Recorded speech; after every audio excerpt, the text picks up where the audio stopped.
Hello दोस्तों, आज हम लोग पढ़ेंगे अध्याय 10 कोशिका चक्र और कोशिका विभाजन। लेकिन मेरे जो वीडियोस देखने से पहले मेरे चैनल को सब्सक्राइब करें एंड लाइक करें, जिससे मेरे मनोबल को और बढ़ावा मिले, जैसे ऐसे ही मैं वीडियो ला सकूं। चलिए आगे बढ़ते हैं। थोड़ा सा मैं जूम कर देता हूं, जिससे आपको देखने में अच्छा लगे। हो गया। चलिए, क्या आप जानते हैं कि सभी जीव, चाहे सबसे बड़ा ही क्यों न हो, जीवन का प्रारंभ एक कोशिका से करता है। आप आश्चर्यचकित हो सकते हैं कि कैसे एक कोशिका से इतने बड़े जीव का निर्माण होता है। वृद्धि एवं जनन सभी कोशिकाओं का ही नहीं, सभी सजीवों की विशेषता है। सभी कोशिकाएं दो भागों में विभाजित होकर जनन करती है, जिसमें प्रत्येक पैतृक कोशिका विभाजित होकर दो नई संतति कोशिकाओं का निर्माण करती है। ये नवनिर्मित संतति कोशिकाएं स्वयं वृद्धि एवं विभाजन करती है। एक पैतृक कोशिका और इसकी संतति वृद्धि एवं विभाजन के बाद एक नई कोशिकीय जनसंख्या का निर्माण करती है। दूसरे शब्दों में, इस प्रकार की वृद्धि एवं विभाजन के कई चक्रों के बाद एक कोशिका से ऐसी संरचना का निर्माण होता है जिसमें कई लाख कोशिकाएं होती है। चलिए आगे बढ़ते हैं। अब है कोशिका चक्र 10.1। कोशिका विभाजन सभी जीव के लिए एक अत्यंत महत्वपूर्ण प्रक्रिया है। एक कोशिका विभाजन के दौरान डीएनए प्रतिकृति एवं कोशिका वृद्धि होती है। ये सभी प्रक्रिया जैसे कोशिका विभाजन, डीएनए प्रतिकृति और कोशिका वृद्धि एक दूसरे के साथ समायोजित होकर इस प्रकार संपन्न होती है कि कोशिका विभाजन सही होता है एवं संतति कोशिकाओं में इनकी पैतृक कोशिकाओं वाला जीनोम होता है। घटनाओं का यह अनुक्रम, जिसमें कोशिका अपने जीनोम का द्विगुणन एवं अन्य संघटकों का संश्लेषण और तत्पश्चात विभाजित होकर दो नई संतति कोशिकाओं का निर्माण करती है, कोशिका चक्र कहते हैं। कोशिका वृद्धि कोशिका द्रव्य वृद्धि के संदर्भ में कोशिका वृद्धि एक सतत प्रक्रिया है जिसमें डीएनए का संश्लेषण कोशिका चक्र की किसी एक विशिष्ट अवस्था में होता है। कोशिका विभाजन के दौरान प्रतिकृति गुणसूत्र या डीएनए जटिल घटनाक्रम के द्वारा संतति केंद्रकों में वितरित हो जाते हैं। ये सारी घटनाएं आनुवंशिक नियंत्रण के अंतर्गत होती है। अब है कोशिका चक्र की प्रावस्थाएं। एक प्रारूपी या यूकैरियोटिक चक्र का उदाहरण मनुष्य की कोशिका के संवर्धन में होता है, जो लगभग प्रत्येक 24 घंटे में विभाजित होती है। यद्यपि कोशिका चक्र की यह अवधि एक जीव से दूसरे जीव एवं कोशिका से दूसरी कोशिका प्रारूप के लिए बदल सकती है। उदाहरण अर्थ ईस्ट के कोशिका चक्र के पूर्ण होने में लगभग 90 मिनट लगते हैं। कोशिका चक्र की दो मूल प्रावस्थाएं होती है, अंतरावस्था, इसको इंटरफेज भी कहते हैं, एवं एम प्रावस्था, इसको सूत्री विभाजन या माइटोसिस फेज कहते हैं। सूत्री विभाजन एम अवस्था उस अवस्था को कहते हैं जिसमें वास्तव में कोशिका विभाजन या समसूत्री विभाजन होता है, और अंतरावस्था दो क्रमिक एम प्रावस्थाओं के बीच की प्रावस्था को व्यक्त करता है। यह ध्यान देने योग्य महत्व की बात है कि मनुष्य की कोशिका की औसतन अवधि 24 घंटे की कोशिका चक्र में कोशिका विभाजन सिर्फ लगभग 1 घंटे में पूर्ण होता है, जिसमें कोशिका चक्र की कुल अवधि की 95% से अधिक की अवधि अंतरावस्था में व्यतीत होती है। एम प्रावस्था का आरंभ केंद्रक के विभाजन या कैरियोकाइनेसिस से होता है, जो कि संगत संतति गुणसूत्र के पृथक्करण या सूत्री विभाजन के समतुल्य होता है, और इसका अंतः कोशिका द्रव विभाजन या साइटोकाइनेसिस के साथ होता है। अंतरावस्था को विश्राम प्रावस्था भी कहते हैं।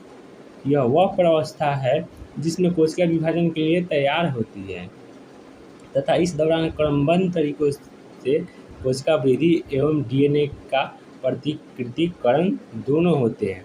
अंतरावस्था को 3 प्रावस्थाओं में विभाजित किया गया है। पश्चसूत्री अंतरकाल प्रवस्था जीवन फेज, संश्लेषण प्रवस्था एस फेज और एक पूर्वसूत्री विभाजन अंतरकाल प्रवस्था G2 फेज कहते हैं इसको। तो पहले वो पिक्चर देख लेते हैं, फिर आगे देखते हैं क्या है। यहाँ पिक्चर दिया हुआ है कोशिका चक्र के चित्रात्मक दृश्य, जो एक कोशिका को दो कोशिकाओं के बनाने को इंगित करता है। चलिए देखते हैं। तो यहाँ देखिए, यहाँ कुछ अवस्था दिया हुआ है, देख लेते हैं। कोशिका द्रव विभाजन तो होता ही है, पहले पूर्वावस्था, मध्य अवस्था, पश्चावस्था, अंत्यावस्था। कोशिका द्रव विभाजन G1 H1 G2 फेज। यहाँ कोशिका 2 हो गया, फिर यहाँ एक ही है। चलिए देखते हैं यहाँ क्या लिखा है। पादप एवं प्राणी अपने जीवन काल कैसे वृद्धि करते हैं? क्या पौधे में सभी कोशिकाएं जीवन भर विभाजित होती रहती है? यहाँ सवाल है।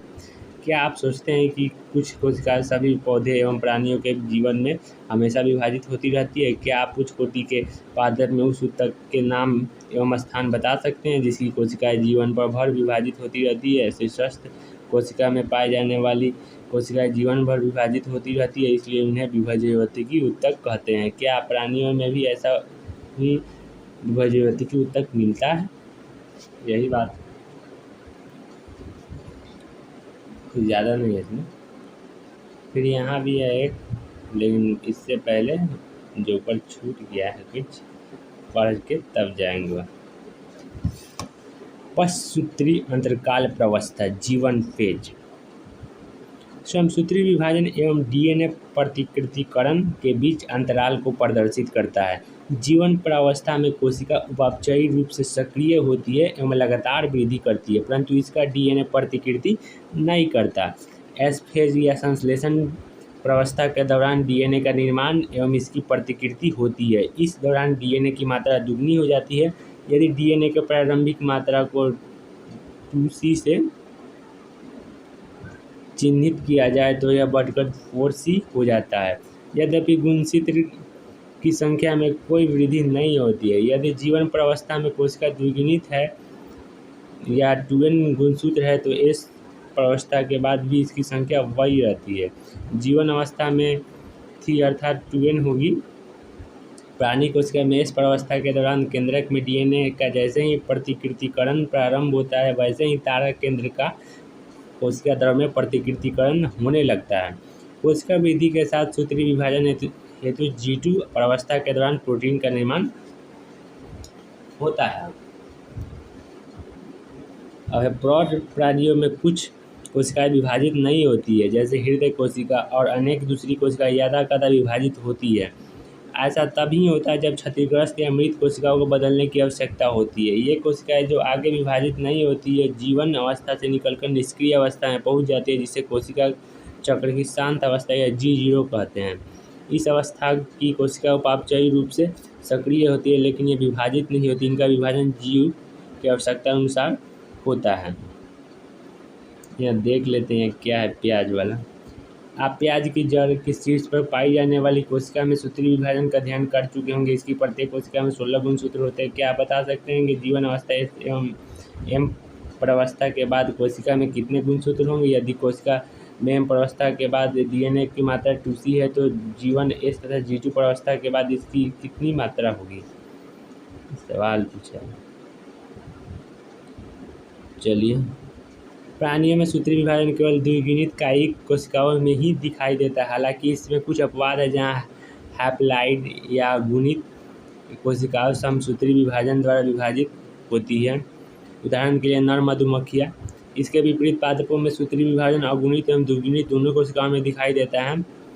पादपों में पीढ़ी एकांतरण के उदाहरण को याद करते हुए पादप जाति और अवस्थाओं की पहचान करें जिसमें अगुणित कोशिकाओं में सूत्री विभाजन दिखाई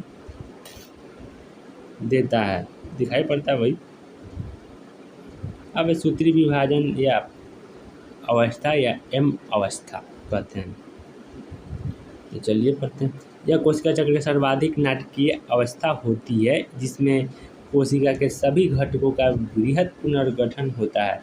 जनक एवं संतति कोशिका में गुणसूत्रों की संख्या बराबर होती है, इसलिए इसे सम विभाजन कहते हैं। सुविधा के लिए सूत्रीय विभाजन को केंद्रक विभाजन की 4 अवस्थाओं में विभाजित किया जाता है। कैरियोकाइनेसिस। यहाँ यह समझ लेना आवश्यक है कि कोशिका विभाजन एक प्रगतिशील प्रक्रिया है और इसकी विभिन्न अवस्थाओं के बीच स्पष्ट रूप से विभाजन करना मुश्किल है। कैरियोकाइनेसिस को 4 अवस्थाओं में विभाजित किया गया है: पूर्वावस्था, मध्यावस्था, पश्चावस्था, अंत्यावस्था।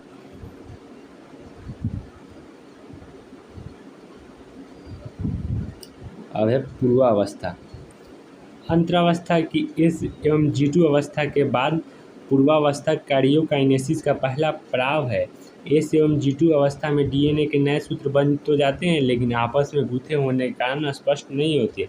गुणसूत्रीय पदार्थ के संघनन का ही प्रारंभ ही पूर्वावस्था की पहचान है। गुणसूत्रीय संघनन की प्रक्रिया के दौरान ही गुणसूत्रीय द्रव स्पष्ट होने लगते हैं। तारकाय एवं तारक केंद्र, जिसका अंतरावस्था की इस अवस्था के दौरान ही द्विगुणन हुआ था, अब कोशिका के विपरीत ध्रुवों की ओर चलना प्रारंभ कर देता है। पूर्वावस्था के पूर्ण होने के दौरान जो महत्वपूर्ण घटनाएं होती है उनकी निम्न विशेषताएं है। गुणसूत्रीय द्रव्य संघनित होकर ठोस गुणसूत्र बन जाता है। गुणसूत्र 2 अर्धगुणसूत्रों से बना होता है जो आपस में सेंट्रोमियर से जुड़े होते हैं। अंतरावस्था के समय जिस तारकाय का द्विगुण हुआ है वह कोशिका में विपरीत ध्रुवों की ओर जाने लगता है। प्रत्येक तारकाय सूक्ष्म नलिकाओं को विकृत करता है, जिसे तारक या एस्टर कहते हैं। ये तंतु एवं तारक मिलकर समसूत्री विभाजन यंत्र बनाते हैं। पूर्वावस्था के अंत में यदि कोशिका को सूक्ष्मदर्शी से देखा जाता है तो इसमें गोल्जी का अंतर्द्रवी जलिका केंद्रिका एवं केंद्रक आवरण दिखाई नहीं देता है। अब है मध्यावस्था, तो जूम कर लेते हैं। केंद्रक आवरण के पूर्ण रूप से विघटित होने के साथ समसूत्री विभाजन की द्वितीय अवस्था प्रारंभ होती है। इसमें गुणसूत्र कोशिका द्रव में फैल जाते हैं।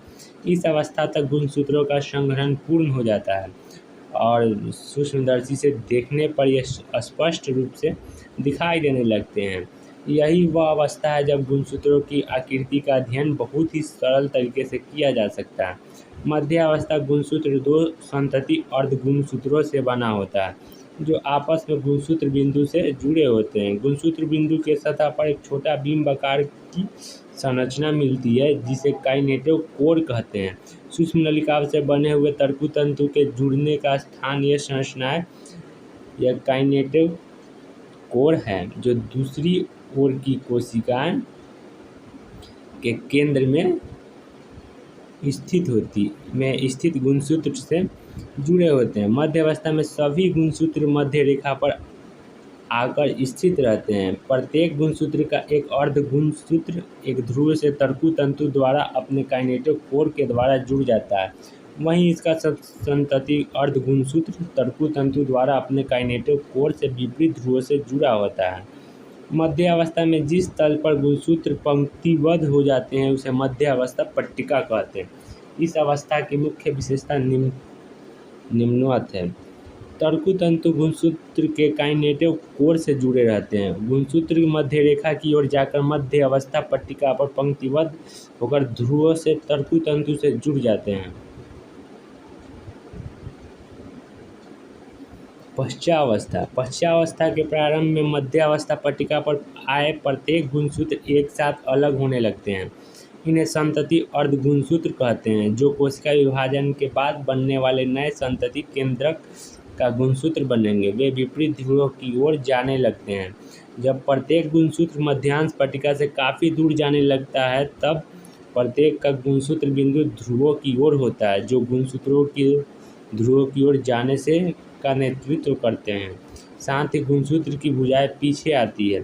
पश्चावस्था की निम्न विशेषताएं हैं। गुणसूत्र बिंदु विखंडित होते हैं और अर्धगुणसूत्र अलग होने लगते हैं। अर्धगुणसूत्र विपरीत ध्रुवों की ओर जाने लगता है। अब अंत्यावस्था सूत्री विभाजन का अंतिम अवस्था के प्रारंभ में अंत्यावस्था गुणसूत्र जो कर्मानुसार अपने ध्रुवों पर चले गए हैं असंगठित होकर अपनी संपूर्णता को खो देते हैं। एकल गुणसूत्र दिखाई नहीं देता है एवं अर्ध गुणसूत्र द्रव्य दोनों ध्रुवों की तरफ एक समूह के रूप में एकत्रित हो जाते हैं। इस अवस्था का मुख्य घटनाएं निम्नवत है। गुणसूत्र विपरीत ध्रुवों की ओर एकत्रित हो जाते हैं और इनकी पृथक पहचान समाप्त हो जाती है। गुणसूत्र समूहों के चारों ओर केंद्रक झिल्ली का निर्माण हो जाता है। केंद्रक गलजिका एवं अंतःद्रव्य जलिका का पुनर्निर्माण हो जाता है। अब इसका पिक्चर देख लेते हैं क्या है कैसा है। देखिए ये प्रारंभिक पूर्वावस्था है, फिर ये पश्च पूर्वावस्था है और ये है मध्य अवस्था की ओर परिवर्तन। ये है फिर मध्य अवस्था।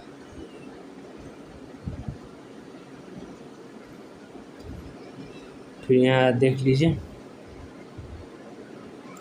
वहाँ तो सिर्फ मध्य अवस्था तक देखिए। फिर यहाँ है पश्चावस्था, देखिए पश्चावस्था, फिर है अंत्यावस्था, फिर अंतरावस्था।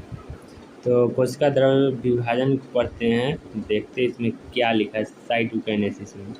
सूत्रीय विभाजन के दौरान द्विगुणित गुणसूत्रों का संतति केंद्रकों में स्वपृथक्करण होता है, जिसे केंद्रक विभाजन कहते हैं। कोशिका विभाजन संपन्न होने के अंत में कोशिका स्वयं एक अलग प्रक्रिया द्वारा दो संतति कोशिकाओं में विभाजित हो जाती है।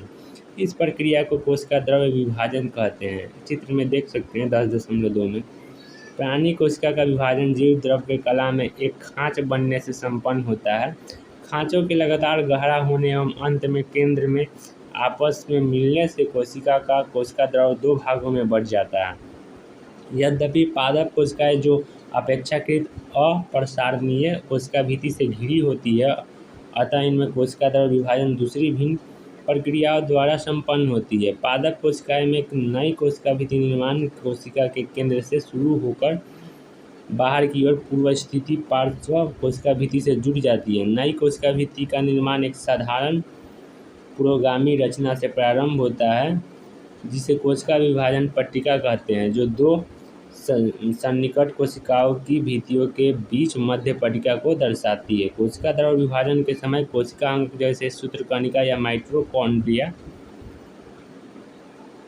एवं प्लास्टिड लवक को दो संतति कोशिकाओं में वितरण हो जाता है। कुछ जीवों में केंद्रक विभाजन के साथ कोशिका द्रव्य का विभाजन नहीं हो पाता है। इसके परिणाम स्वरूप एक ही कोशिका में कई केंद्रक बन जाते हैं। ऐसी बहुकेंद्रकीय कोशिका को संकोशिका कहते हैं। उदाहरण अर्थ नारियल का तरल भ्रूणपोष। अब है सूत्री विभाजन का महत्व। सूत्री विभाजन या मध्यवर्ती विभाजन केवल द्विगुणित कोशिकाओं में होता है। यद्यपि कुछ निम्न श्रेणी के पादपों एवं सामाजिक कीटों में अगुणित कोशिकाओं भी सूत्री विभाजन द्वारा विभाजित होती है। सूत्री विभाजन का एक प्राणी के जीवन में क्या महत्व है, इसको समझना काफ़ी आवश्यक है। क्या आप कुछ ऐसे उदाहरण जानते हैं जहां आपने अगुणित एवं द्विगुणित कीटों के बारे में पढ़ा है? इस विभाजन से बनने वाले द्विगुणित संतति कोशिकाएं साधारणतः समान आनुवंशिक अवयव वाली होती है। बहुकोशिकीय जीवधारियों की वृद्धि सूत्री विभाजन के कारण होती है। कोशिका वृद्धि के परिणाम स्वरूप केंद्रक एवं कोशिका द्रव्य के बीच का अनुपात अव्यवस्थित हो जाता है। इसलिए यह आवश्यक हो जाता है कि कोशिका विभाजित होकर केंद्रक कोशिका द्रव्य अनुपात को बनाए रखें। सूत्री विभाजन का एक महत्वपूर्ण योगदान यह है कि इसके द्वारा कोशिका की मरम्मत होती है। अधिचर्म की ऊपरी सतह की कोशिकाएं, आहार नाल की भीतरी सतह की कोशिकाएं एवं रक्त कोशिकाएं नियंत्रण प्रतिस्थापित होती रहती है। अब 10.4 अर्धसूत्री विभाजन। लैंगिक प्रजनन द्वारा संतति के निर्माण में दो युग्मकों का संयोजन होता है, जिनमें अगुणित गुणसूत्रों का एक समूह होता है। युग्मक का निर्माण विशिष्ट द्विगुणित कोशिकाओं से होता है। यह विशिष्ट प्रकार के कोशिका विभाजन है जिसके द्वारा बनने वाली अगुणित संतति कोशिकाओं में गुणसूत्र की संख्या आधी हो जाती है। इस प्रकार के विभाजन को अर्धसूत्री विभाजन कहते हैं। लैंगिक जनन करने वाले जीवधारियों के जीवन चक्र में अर्धसूत्री विभाजन द्वारा अगुणित अवस्था उत्पन्न होती है एवं निषेचन द्वारा द्विगुणित अवस्था पुनः स्थापित होती है। पादप एवं प्राणियों में युग्मक जनन के दौरान अर्धसूत्री विभाजन होता है, जिसके परिणाम स्वरूप अगुणित युग्मक उत्पन्न होते हैं। अर्धसूत्री विभाजन का मुख्य विशेषता निम्नवत है। अर्धसूत्री विभाजन के दौरान केंद्रक एवं कोशिका विभाजन के दो अनुक्रमिक चक्र संपन्न होते हैं, जिसे अर्धसूत्री 1 एवं अर्धसूत्री 2 कहते हैं। इस विभाजन में डीएनए प्रतिकृति का सिर्फ एक चक्र पूर्ण होता है। इस अवस्था में पैतृक गुणसूत्रों के प्रतिकृति के साथ समान संतति अर्धगुणसूत्र बनने के बाद अर्धसूत्री 1 अवस्था प्रारंभ होती है। अर्धसूत्री 2 विभाजन में समजात गुणसूत्रों का युगलन एवं पुनर्योजन होता है। अर्धसूत्री 2 के अंत में 4 अगुणित कोशिकाएं बनती है। अर्धसूत्री विभाजन को निम्न अवस्थाओं में वर्गीकृत किया गया है। अर्धसूत्री 1, अर्धसूत्री 2। अर्धसूत्री 1 में पूर्वावस्था, मध्यावस्था 1 वही सब, पश्चावस्था 1, अंत्यावस्था 1 और अर्धसूत्री 2 में पूर्वावस्था 2, मध्यावस्था 2, पश्चावस्था 2, अंत्यावस्था 2। अब इसका पढ़ते हैं। अर्धसूत्री विभाजन 1 में पूर्वावस्था 1। अर्धसूत्री विभाजन 1 की पूर्वावस्था की तुलना समसूत्री विभाजन की पूर्वावस्था से की जाए तो यह अधिक लंबी एवं जटिल होती है। गुणसूत्रों के व्यवहार के आधार पर इसे 5 प्रावस्थाओं में उप विभाजित किया गया है, जैसे तनुपट, लेप्टोटीन, युग्मपट, जाइगोटीन, स्थूलपट, पैक्टीन, द्विपट, डिप्लोटीन एवं प्रगति कर्म, डाइकाइनेसिस इंग्लिश में कहते हैं। साधारण सूक्ष्मदर्शी द्वारा देखने पर तनुपट या लिप्टोटीन अवस्था के दौरान गुणसूत्र धीरे धीरे स्पष्ट दिखाई देने लगते हैं। गुणसूत्र का संहनन या कंपैशन पूरी तनुपट अवस्था के दौरान जारी रहता है। इसके उपरांत पूर्वावस्था 1 का द्वितीय चरण प्रारंभ होता है, जिसे युग्मक पट कहते हैं। इस अवस्था के दौरान गुणसूत्रों का आपस में युग्मन प्रारंभ हो जाता है और इस प्रकार की संबद्धता को सूत्र युग्मन कहते हैं। अब युग्म पट या जाइगोटीन। इस प्रकार के गुणसूत्रों के युग्मों को समजात गुणसूत्र कहते हैं। इस अवस्था का इलेक्ट्रॉन सूक्ष्मलेखी यह दर्शाता है कि गुणसूत्र सूत्र युग्मन के साथ एक जटिल संरचना का निर्माण होता है, जिसे सिनेप्टोनिमल सम्मिश्र कहते हैं। जिस सम्मिश्र का निर्माण एक जोड़ी सूत्र युग्मित समजात गुणसूत्रों द्वारा होता है उसे युगली अथवा चतुष्क कहते हैं। यद्यपि ये अगली अवस्था में अधिक स्पष्ट दिखाई पड़ते हैं। पूर्वावस्था 1 की उपरयुक्त दोनों अवस्थाएं स्थूलपट अवस्था से अपेक्षाकृत कम अवधि की होती है। इस अवस्था के दौरान प्रत्येक युगली गुणसूत्र के 4 अर्ध गुणसूत्र चतुष्क के रूप में अधिक स्पष्ट दिखाई देने लगते हैं। इस अवस्था में पुनर्योजन ग्रंथिकाएं दिखाई देने लगती है, जहां पर समजात गुणसूत्रों के असंतति अर्ध गुणसूत्रों के बीच विनिमय या क्रॉसिंग ओवर होता है। विनिमय 2 समजात गुणसूत्रों के बीच आनुवंशिक पदार्थों के आदान प्रदान के कारण होता है। विनिमय एंजाइम द्वारा नियंत्रित प्रक्रिया है एवं जो एंजाइम इस प्रक्रिया में भाग लेता है उसे रिकॉम्बिनेज कहते हैं। 2 गुणसूत्रों में आनुवंशिक पदार्थों का पुनर्योजन जीन विनिमय द्वारा अग्रसर होता है। समजात गुणसूत्रों के बीच पुनर्योजन स्थूलपट अवस्था के अंत तक पूर्ण हो जाता है, जिसके परिणाम स्वरूप विनिमय स्थल पर गुणसूत्र जुड़े हुए दिखाई पड़ते हैं। अब द्विपट या डिप्लोटीन के प्रारंभ में सिनेप्टोनिमल सम्मिश्र का विघटन हो जाता है और युगली के समजात गुणसूत्र विनिमय बिंदु के अतिरिक्त एक दूसरे से अलग होने लगते हैं। में पिक्चर दिया हुआ अर्ध गुणसूत्रन की अवस्था, ये पूर्वावस्था 1 है, यह पूर्वावस्था पहले मध्यावस्था 1 है, यह पश्चावस्था 1 है और ये अंत्यावस्था 1।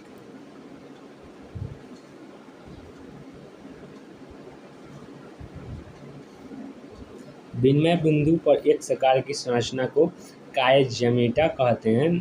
कुछ कशेरुकी प्राणियों के अंडकों में द्विपट महीनों या वर्षों बाद समाप्त होती है। अर्धसूत्री पूर्वावस्था 1 की अंतिम अवस्था को प्रगतिकरण या डाइकाइनेसिस कहलाती है, जिसमें कायजमेटा का उम्पाती भवन हो जाता है जिसमें कायजामेटा का अंत होने लगता है। इस अवस्था में गुणसूत्र पूर्णतया संघनित हो जाते हैं एवं तर्कुतंतु एकत्रित होकर समजात गुणसूत्रों को अलग करने में सहयोग प्रदान करते हैं। प्रगतिक्रम के अंत तक केंद्रिका अदृश्य हो जाती है और केंद्रक आवरण झिल्ली भी विघटित हो जाती है। प्रगतिक्रम मध्यावस्था की ओर पारगमन को निरूपित करता है। मध्यावस्था 1 युगली गुणसूत्र मध्य रेखा पट्टिका पर व्यवस्थित हो जाते हैं। विपरीत ध्रुवों के तर्कुतंतु की सूक्ष्म नलिकाएं समजात गुणसूत्रों के जोड़ों के काइनेटोकोर से चिपक जाती है।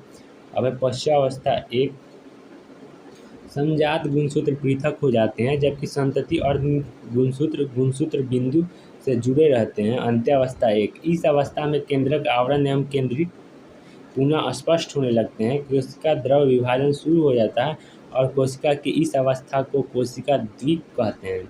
यद्यपि बहुत से मामलों में गुणसूत्र का कुछ छितराव हो जाता है जबकि अंतरावस्था केंद्रक में पूर्णतया फैली अवस्था में नहीं मिलते हैं। दो अर्धसूत्री विभाजन के बीच की अवस्था को अंतराला अवस्था या इंटरकाइनेसिस कहते हैं और यह सामान्यतः कम समय के लिए होती है। इसमें डीएनए का द्विगुणन नहीं होता है। इसके बाद पूर्वावस्था 2 आती है जो पूर्वावस्था 1 से काफ़ी सरल होती है। अर्धसूत्री विभाजन 2 अब इसमें पूर्वावस्था 2 अर्धसूत्री विभाजन 2 गुणसूत्र के पूर्ण लंबा होने के पहले एवं कोशिका द्रव विभाजन के तत्काल बाद प्रारंभ होता है। अर्धसूत्री विभाजन 1 के विपरीत अर्धसूत्री विभाजन 2 सामान्यतः सूत्री विभाजन के समान होता है। पूर्वावस्था 2 के अंत तक केंद्रक आवरण अदृश्य हो जाते हैं, गुणसूत्र पुनः संहित हो जाते हैं। मध्यावस्था 2 इस अवस्था में गुणसूत्र मध्यांश पर पंक्तिबद्ध हो जाते हैं और विपरीत ध्रुवों के तर्कुतंतु की सूक्ष्म नलिकाएं इनके संतति अर्धगुणसूत्र के काइनेटोकोर से चिपक जाती है। 10.4 में देखेंगे। पश्चावस्था 2 इस अवस्था में गुणसूत्र बिंदु अलग हो जाते हैं और इनसे जुड़े संतति अर्धगुणसूत्र काइनेटोकोर से जुड़ी हुई सूक्ष्म नलिकाओं के छोटा होने से कोशिका के विपरीत ध्रुवों की ओर चले जाते हैं। अंत्यावस्था 2 यह अवस्था अर्धसूत्री विभाजन की अंतिम अवस्था है जिसमें गुणसूत्र के 2 समूह पुनः केंद्रक आवरण द्वारा घिर जाते हैं। कोशिका द्रव विभाजन के उपरांत 4 अगुणित संतति कोशिकाएं का कोशिका चतुष्टय बन जाता है। अब अर्धसूत्री विभाजन एक ऐसी प्रक्रिया है जिसके द्वारा लैंगिक जनन करने वाले जीवों के प्रत्येक जाति में विशिष्ट गुणसूत्रों की संख्या पीढ़ी दर पीढ़ी संरक्षित रहती है। यद्यपि विरोधाभासी प्रक्रिया के परिणाम स्वरूप गुणसूत्रों की संख्या आधी हो जाती है। इसके द्वारा जीवधारियों को जनसंख्या में एक पीढ़ी से दूसरी पीढ़ी तक आनुवांशिक विभिन्नताएं बढ़ती जाती है। विकास प्रक्रिया के लिए विभिन्नताएं अत्यंत महत्वपूर्ण हैं। पिक्चर देख लेते हैं 10.4 का। ये पिक्चर है। पूर्वावस्था 2, मध्यावस्था 2 है, पश्चावस्था 2 है, फिर अंत्यावस्था 2 है। 4 को बन गया। अब खत्म हो गया चैप्टर। आज के लिए इतना ही। और अच्छा लगे कुछ उसमें भूल हो गई हो बोलने में, क्योंकि एक चैप्टर लगातार बोलने पर ऐसा कुछ हो जाता है जिससे हम लोग का बैलेंस बिगड़ जाता है और कुछ मतलब जैसे प्रक्रिया का प्रक्रिया बोल देते हैं। तो इस गलती के लिए माफ़ी। एडिट हम नहीं कर सकते। और प्लीज़ अच्छा लगे तो लाइक एंड सब्सक्राइब।